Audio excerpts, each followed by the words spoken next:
Hey, what's up? It's your girl Kia, and you're kicking it with Kia. I'm in my office today, not in the car. I just want to do a video about leaving Neverland. I've been calling this documentary Finding Neverland for the past week, so I apologize to people on Twitter who saw my tweets. But Finding Neverland is a really good movie starring Johnny Depp, and you really, really should watch it. It's a wonderful movie. But this is going to be about leaving Neverland, the documentary about the sexual abuse allegations by Wade Robson and James Safechuck. It premiered on Sunday night. It's two parts, 2 hour chunks. And this is not going to be a review. This is going to be a reaction. The reason why it's not going to be a review is because there's so much. Unlike the R. Kelly documentary, which I feel kind of did it the right way, you're having to sit through two-hour chunks of this, and it is graphic detail of sexual abuse of these two kids. So I'm just going to talk about three things. We're going to talk about Michael Jackson. We're going to talk about the sexual abuse, and we're going to talk about the craziness that is being a stan or a super fan of a celebrity. First, Michael Jackson. In this documentary, and like everything I've heard about him, my heart breaks for him.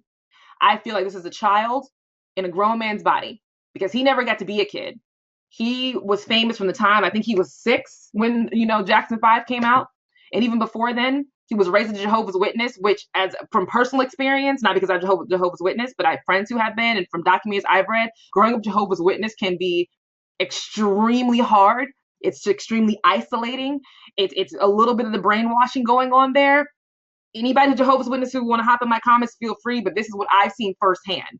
And Michael had to grow up in that. Then you're going to being famous, so he never got to just be a regular kid, and that has to be hard. So when he became an adult and he could make his own decisions, he wanted to relive his childhood. I mean, he named his ranch, Neverland Ranch, and Neverland, like people know, is a place where kids never grow up. From Peter Pan, you never grow up in Neverland, and he just wanted to relive that. And a lot of people who are not Michael Jackson supporters say, oh, he was just had all that because he was grooming kids and he was a child abuser and this and that. I don't believe that. I believe he had that ranch because that was a happy place where he could relive his childhood. And even the way he spoke and the way he interacted with people, it was very childlike. Some people say the voice is fake. I don't think it's fake. I just think he just wanted to be a kid and be loved and accepted and have friends and do fun things. And it just comes off weird because he's a grown man. So he meets more than two, but the two boys we're talking about. He meets Wade Robson, who won a dance contest, and he meets James Safechuck, who was in a Pepsi commercial. These two boys' stories are similar, but then complete opposite, and I'll explain that. James Safechuck and Michael Jackson's relationship, the way it's described in the documentary, they were in a relationship.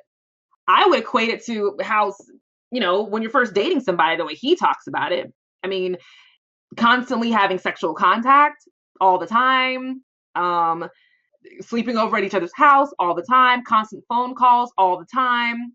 Mind you, this boy is 10, but it was a lot of gifts and little presents and trinkets and I love you. And they even had a wedding ceremony. And it's described, and even James describes this as a loving, happy relationship. It wasn't abuse to him. It wasn't until he got older that he realized it's abuse. And I can see how that would happen for a little kid, where you're having this guy. I think what happens is like a lot of adults and kids probably, let's start from there, think that abuse is super painful. You're getting slapped, you're getting punched, you're getting raped. But for James, what it seemed like, it was all, we're learning this together. We're masturbating together. I'm showing you this that you don't know how to do that I like, so I'm showing you how you like it. I'm giving you presents. I'm kissing you. I'm hugging you. I'm telling you how much I love you, how much I miss you. Wouldn't come off to abuse as a child. That would come off as, especially in those formative years, as, oh, this is what love is supposed to be like. He loves me. This is what you're supposed to do. The same thing with Wade Rosen. It came off a little bit more abuse-like with him, but it still came off as, he loves me, he's my friend, and we're together, and this is how you show love, and this is what he's taught me. And both boys have similar stories about things he would do, and I'm not going to go into detail of things that they said because it's just too much to try to describe. But both boys describe in very graphic detail their relationship with Michael Jackson, and them traveling around the world with this man, and their parents sometimes being there, sometimes not. And I look at the parents and kind of think, well, I get it. You want to give your kid opportunities. That's fine. Give your kid opportunities. That's great. But you also need to be there. Them being the boys, both boys being allowed to stay in hotel rooms with Michael Jackson, that doesn't make any sense to me. These are kids. These it doesn't compute in my head. And I think a lot of people who watch this, how could you let your child sleep in the same bed with a grown man? Why are you allowing your child to stay on the phone for 6 or 7 hours with a grown man? I get it. It's Michael Jackson, and as parents, or even as an adult, as a fan, you're like, oh my God, Michael Jackson is calling my house. Michael Jackson is wanting to talk to my son. He's coming over. He's having dinners. We're friends. We're family. Oh, it's wonderful.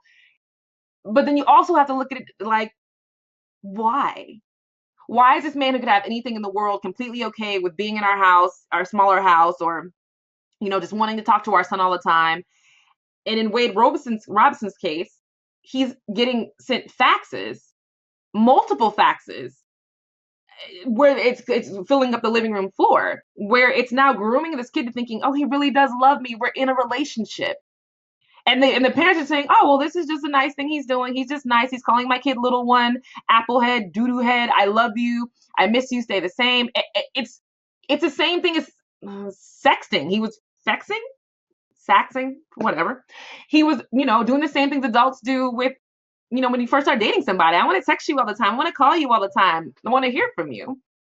Why were the parents okay with this? I do put a lot of blame on both of these parents, because they should have been more questioning, why does this man want to do this? Why does he want to be around my kid? Why does he want to sleep in the room alone? Why can't I come? Why can't I do the same things?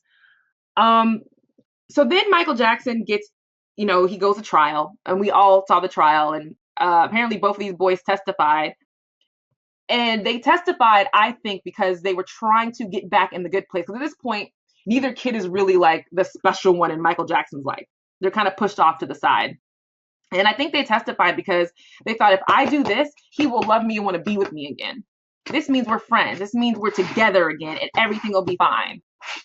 And it really took credibility away from them when they became adults to say, this really did happen to us. We lied on the stand, because you guys vehemently said, hey, this didn't happen. He never abused us. And abuse is a key word. Those kids didn't think it was abuse. I think if they would have asked, I don't know, they were groomed from Michael Jackson, so I can't really say, but the word abuse is not what these kids felt like they had. They didn't feel like they were being hurt or harmed. They felt like, I am in love. I'm in a relationship with Michael Jackson. That's not abuse to me. So I think those kids really did get on stage and were being honest that they didn't feel like they had been abused or touched inappropriately. They thought this was appropriate. This is what you do, and I feel bad for them, because as adults, after having kids, which they say a lot of sexual assault victims feel like that after they have kids, they think, well, what if this happened to my child? How would I feel? What would I do if this happened? And it becomes this thing where, well, if I feel like this about my child, why didn't my parents feel this way about me? And it brings up a lot of things. So all of that makes sense. I feel bad that nobody believes them. And Wade Robson, I keep saying his name wrong. He can be problematic because, he choreographed a lot for Michael Jackson. He was still in the family's life. There's some weird rumor going around that he dated Jackson's niece and then dumped her for Britney Spears and all this drama. So that's crazy. It's hard for me to believe him. I'm sorry, but not James. I feel like James has more proof that they were in a real relationship. I mean, when he was showing those rings and trinkets, his hand couldn't stop shaking. And I was blown away by all these little things that Michael had given him and all the pictures that they had been and all the traveling. It was just crazy. Another thing people kept saying online is that these guys are going after money. I don't know what the money part is. I know they filed civil lawsuits because, when you file a civil lawsuit, you want to get as much attention as possible for it. And I think that's where the money came in, as far as, wanting millions and millions of dollars. It was more to get eyes and bring attention to the case. I don't think it was actually to get rich. I think they just wanted people to know this happened to us, and that's the way they went about it, which can be not the best idea, but that's what they did. And they weren't the only accusers, though. Jordan Chandler was the main accuser with this. He was the first one to accuse Michael Jackson. That boy has dropped off the face of the earth. No one has seen him in 27 years. His mom hasn't talked to him in 20 years. His father killed himself a couple of months after Michael Jackson died. The boy changed his name. That to me screams something happened and I just don't ever, ever, ever want to relive it. And he's one of the accusers. The other two were accused. I think in total there are 7. And this is just like the Bill Cosby thing. If there is 1 kid, money grab maybe 2 kids, money grab 7 kids.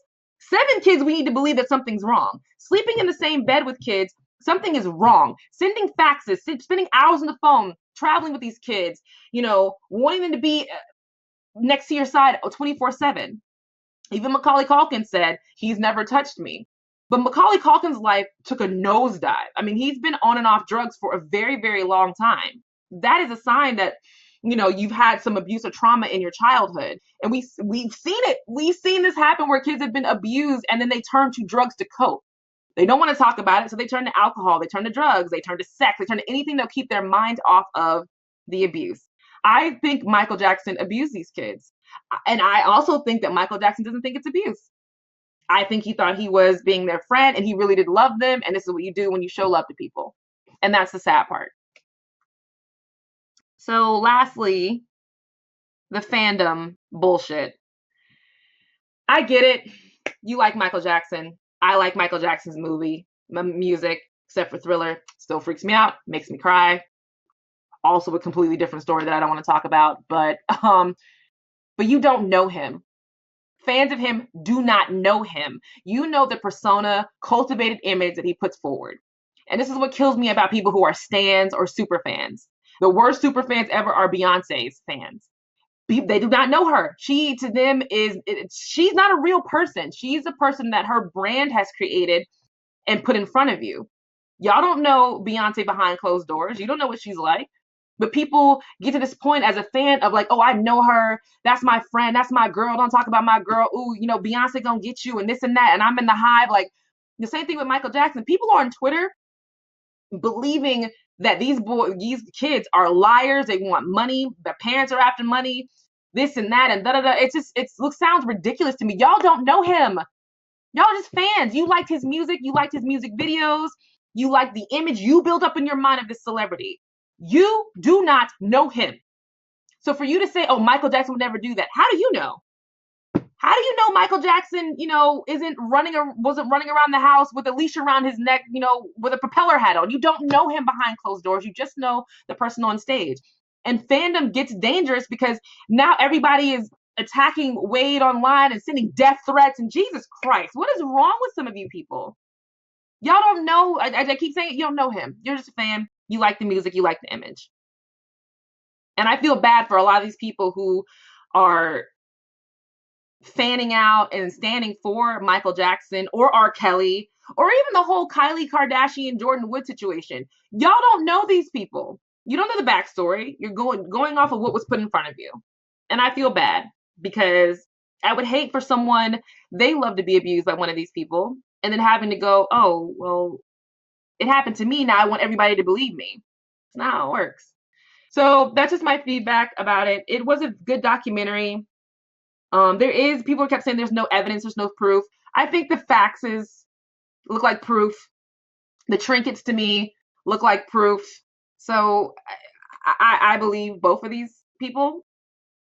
But anyway, I'm gonna wrap this up. It's getting long. So drop down in my comments.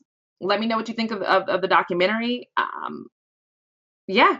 So follow me on Instagram at I am Kia Giovanni. Follow me on Twitter at Kia Shakur and like and subscribe to my channel. See you later.